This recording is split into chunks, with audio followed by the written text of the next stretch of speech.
Donors withholding funds apparently frustrated over faulty leadership and messaging from the top. They're keeping their wallets of support close to their chest. Mark Meredith has more from D.C. on this. And Mark, what you learning? Hello.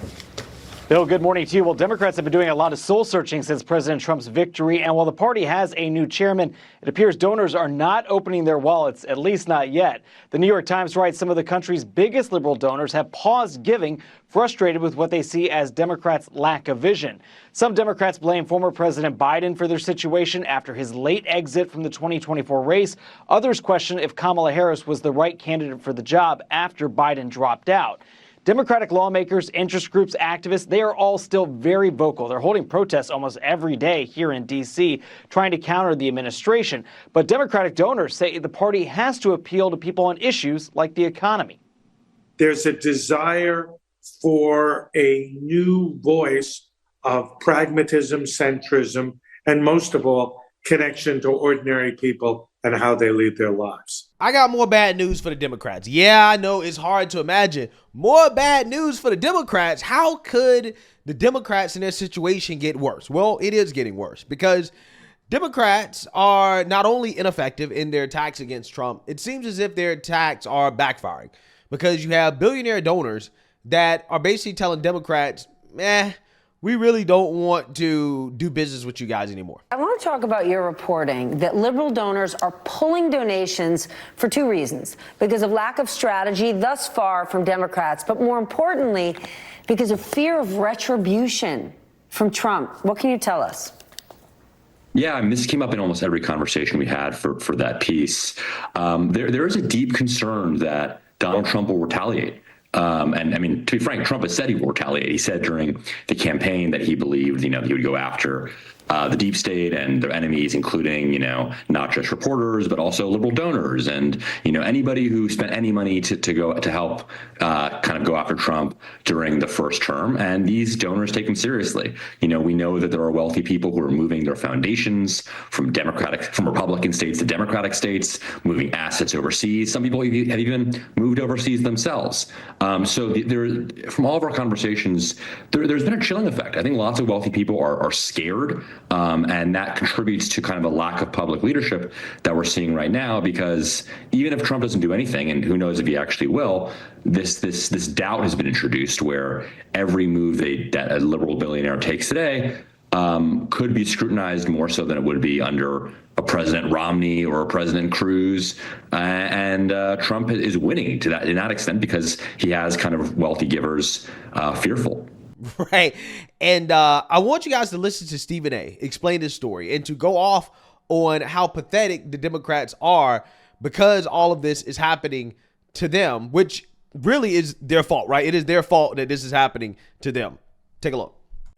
The result is a political environment that is strikingly different from 2017 when money poured into Democratic causes, fortifying existing organizations and seeding a flowering of new groups to fight different parts of Mr. Trump's agenda. Now, some of those same organizations are struggling to survive in part because few new major liberal donors have emerged since 2017. Groups that support LGBTQ rights, promote gender equity, and champion other progressive causes have cut staffing and announced that longtime leaders are leaving.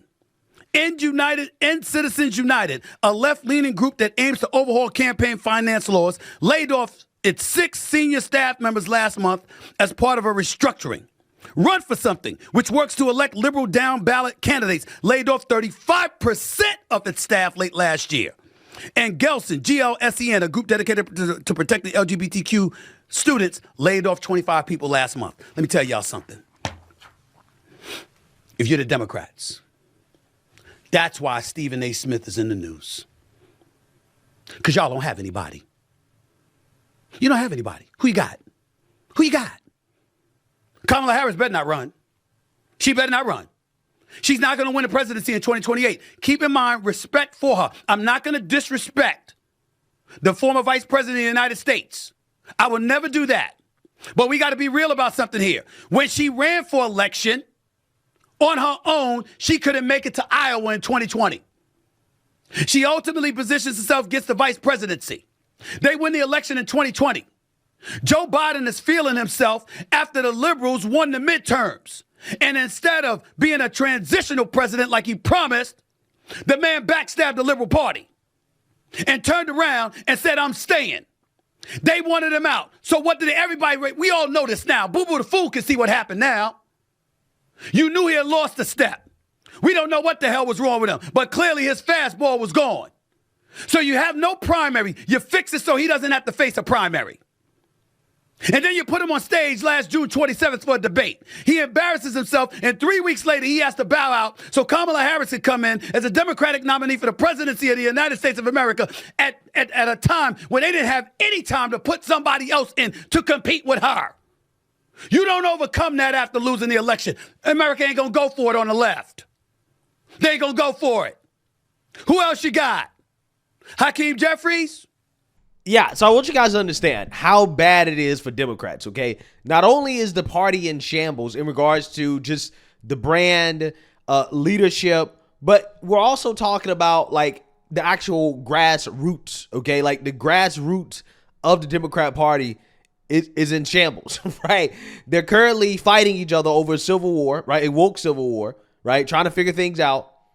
And also the donor class as well, too. They're like, you know, we're not going to donate to you guys because, I don't know, President Trump may punish us, right? So therefore, we're not going to give you money. Now, I don't think that's the real reason. I think the real reason is what Miss Lindy Li has been talking about. The fact that the last time you gave Democrats billions of dollars to spend to try to win an election, they blew it, right? They blew it, okay? They blew it on Roland Martin and Al Sharpton and the Call Her Daddy podcast, right? Like, they blew it, right? I mean, that is what happened. Oprah got money. Like, yeah, if I was a so-called liberal donor, I wouldn't want to give the Democrats money either.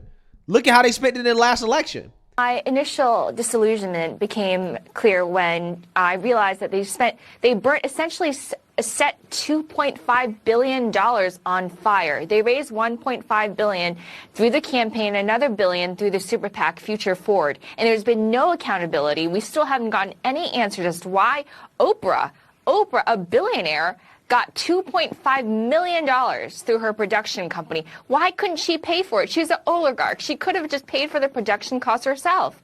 And not to mention the fact that they spent $450,000 putting Kamala Harris's face on the sphere. Now tell me why that would be helpful. Tell me how that would help her win. Obviously, that was utter failure. And then they spent $500,000 essentially bribing Al Sharpton moments before he interviewed her. And this is our hard-earned money. This is the money that I worked so hard to raise. I raised millions of this, and donors are feeling burned. And let me tell you, although I might be the only one coming forward, I haven't met a single donor who disagrees with me. So what's been the response, Lindy, since you made your announcement? Vitriolic. And they say they're not a cult, but look at how they behave when one of their own dares to think for herself. The excommunication, the defamation, the public shaming, the boycott campaigns, the psychological terrorism. I no longer have comments on any of my social media, because it's just too much. I don't need that. It's just endless. And as soon as you step out of line, they will get you. Yeah, that is clear. So what's next? Are you going to turn Republican, independent? What's next for you? This all has been so fast for me, and actually someone scooped my own exit. Some random person on Twitter got 3 million views saying that Lindy Li is going to exit. I couldn't even own my own departure. So this is all happening really quickly for me, but you might see me at the inauguration. I don't want to say too much right now, but somebody on Team Trump already reached out to me. They've been incredibly gracious, and on day one, they were kinder to me and more humane than the DNC ever was. Wow. And I just think that speaks volumes, yeah. Absolutely, without a single exception, they are so angry and upset at the state of the party. They think the party is in complete shambles, and that's totally right. I actually had a donor call me at 3:30 a.m. just a few days ago complaining about how there's no leadership, the party is completely rudderless, and they basically elected 50% of the people who got us into this mess. I'm no longer part of that scene, but I don't know how they're going to get out of this wilderness. The leadership that they elected, they're so tone deaf. their DNC vice chair is saying that we need to abolish ICE, that we need to defund police, and he's against the Second Amendment. The American people showed in November that this is not the agenda that they want. In 2004, Obama was already getting ready to run for president in 2008. This time, there's no one on the horizon who has that level of talent and ability to inspire. There just simply isn't. I don't see it. Do you? The Democrat Party is done, right? Like, I don't know, man. The Democrat Party at this point, I am ready to pull the plug on them, okay? Because they're on life support, and I'm just like, you know what? This may be cruelty at this point, right? It may be inhumane to continue to have the Democrat Party on life support like this, because you got to understand, right? When you lose your donors, right? I mean, that is like the lifeblood of your party, right? I mean, that's why these politicians bend over backwards for the money, right? Without the money, it's hard to get elected, okay? You got to run ads. You got to campaign. You got to advertise. These things cost money. It costs money to get the type of visibility and to get your message out there. And the bad part about Democrats is that it's not like they have a base of supporters that are mobilized and that they can get out to vote and to support the party, even if they don't have a lot of money. Like, they don't have that, right? There's nobody out here that's like, oh man, I love the Democrat Party, except the paid influencers, which, you know, at this point, the Democrats may not be able to afford the paid influencers anymore, right? They might not be able to afford it because the money's drying up.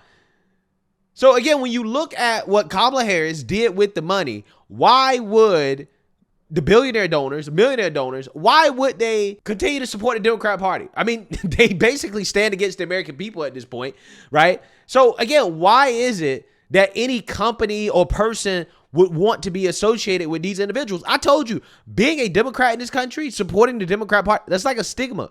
Like, it's not something that you want to brag about. You don't want to walk around and people know that you're a Democrat. Right? People are going to look at you funny. They're going to give you the side eye, right? They're going to have negative thoughts about you as a person because of your association with the Democrat Party. Everybody knows it. Okay? Everybody knows it. So, yeah, I mean, this is a natural consequence of it. And at this point, it's just looking worse and worse and worse for Democrats. If they can't raise money, it is hard for them to revive their party, right? Because the money, again, is what funds the initiatives. I mean, at this point, it's getting unfair, right? It's getting unfair. But not really, because Democrats deserve it. Everything that's happening to them right now, they deserve it. It is karma, 100%. 100%. And I understand that a lot of people don't like Lindy Li, right? They're basically calling her out as a grifter because she was a Democrat Party operative before the election, like literally, right, leading up to the election, the day of the election. She was a Democrat Party operative until Kamala Harris lost, and then, you know, all of a sudden she switched. Here's the thing. I personally don't care. I think that the information that she is disseminating into the public about the Democrats is useful, right? I think it's useful. She's a useful tool. And I think some people got to understand how the political game is played. You let useful tools be useful tools, right? You don't interrupt a useful tool as they are helping you out, right? They're destroying the other party. That's what Lindy Li is doing to Democrats, because I'm pretty sure the things that she's came out and said publicly about the spending that Kamala Harris has done is part of the reason why Democrats are struggling today. That's the reason why the donors don't want to give their money, is quite literally because of the fact that people like Lindy Li have exposed the Democrats for how they misuse campaign funds, right? They blew it. And nobody wants to give away money to a party that literally just blows money on things that are useless. Again, this is why Democrats are fighting back against Doge, right? Do you guys see the irony here, right? Of how the Democrats blew all this money on Kamala's campaign, on the most useless stuff. And that's exactly what they've been doing with our tax dollars in the federal government. And now they're boohoo whining and crying about Doge stopping that, right? Stopping that wasteful spending. Democrats love wasteful spending, right? They love blowing your money, right? Somebody else's money. They love it. They love it. It's their favorite pastime. It really is. It's the only thing they're good at this point. They're not good at anything else except wasting other people's money.